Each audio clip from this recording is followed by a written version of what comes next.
right, hello. Wanted to capture some quick footage. We had the photographer out this morning to do photos of the house. We have it ready to be listed finally. A little bittersweet. I love this house. It's a super cool house. So a little sad to see it go, but also excited to be moving up to the new house out in the woods. But I want to keep some footage here. I'm using the GoPro to get some wide angle footage of all the rooms and all the work we did. Now that everything's clean and polished and put away and picked up, we can do a little walk through here. So I'm going to start outside on the sidewalk and make our way through the house. So this home was built in 1919 and it was a Sears and Roebuck Craftsman kit home. Still has the original cedar siding on it, and you can see those original windows here on the interior of the porch. This porch was enclosed in, I'm guessing, sometime in the 60s or 70s. As we enter in here to the living room, I'm not 100% sure what you would call some of these rooms because there's some additional rooms. Like this one is one a parlor, one a living room. I'm not sure on the formality of that, but some beautiful built-in cabinetry there, hutches. The original homeowner that lived here for a majority of the time of the lifespan of this house refinished these. These originally were a darker color, which I would have preferred, but he did a fine job at updating them to this lighter color. And some nice stained glass windows that I'm assuming were original to the home and were kept in their place, even though the windows were updated to a vinyl window at some point. We updated the kitchen with new countertops, a new sink, and then painting those cabinets. The finish just was unrepairable, and then some new appliances. Peeking out here at the back porch, which we believe was added on. Here's another one of those rooms. Not sure what it would have been. There's no closet and two doors. We used it as the dog room. It was awesome having that space for the dogs with the dog door out back to the fenced-in yard. We really liked having that space for the girls.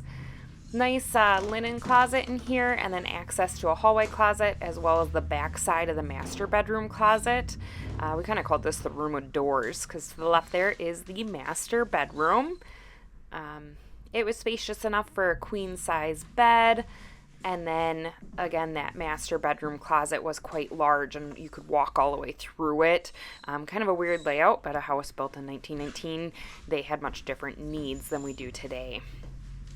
This was considered another bedroom, but again, no closet was in there. So I used it as my office for quite a bit of time. We had it as a spare bedroom for a while, but didn't have very many visitors. So you can see it here set up as my office.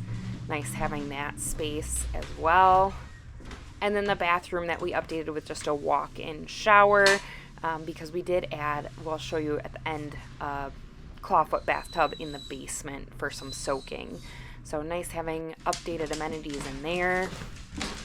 Going upstairs, I'm not sure if this was originally finished when the house was built. I think this was probably done at some point in the 60s or 70s as well. But an extra bedroom where they enclosed some of the attic space. Overlooking that fenced-in backyard. Quick trip right next door. But plenty of room for a fire pit and some garden beds. I added the garden beds. The fire pit was there when I moved in.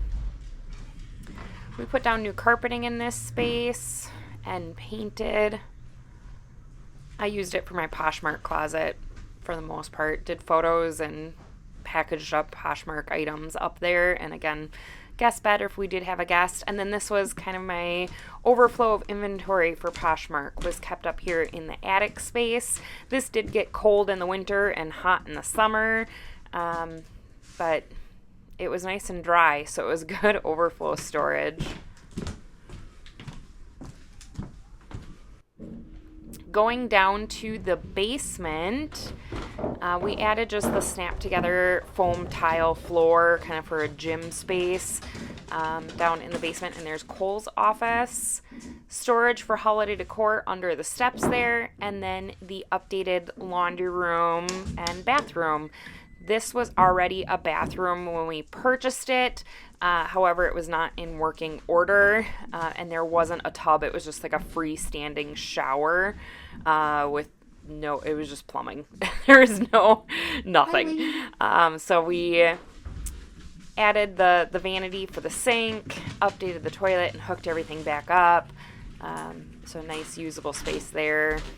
We did have some storage shelves down there for our camping gear, and our gym there in the corner that was actually a really cool furnace / water heater non-demand system. I really liked having it instead of a normal boiler. And then our little woodworking shop just to work on random projects and to store tools. Also, if you don't have a label maker to label your tote bins, well worth the investment. I love the organization. So anyway, that is our house that we owned in Juneau, Wisconsin. That was a 1919 Craftsman style built home, and some of the updates that we did throughout the years.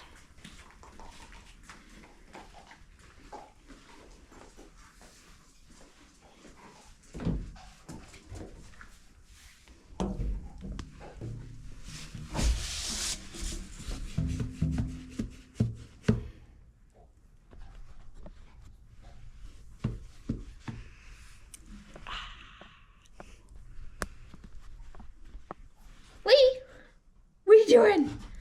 Oh, are there bubbles?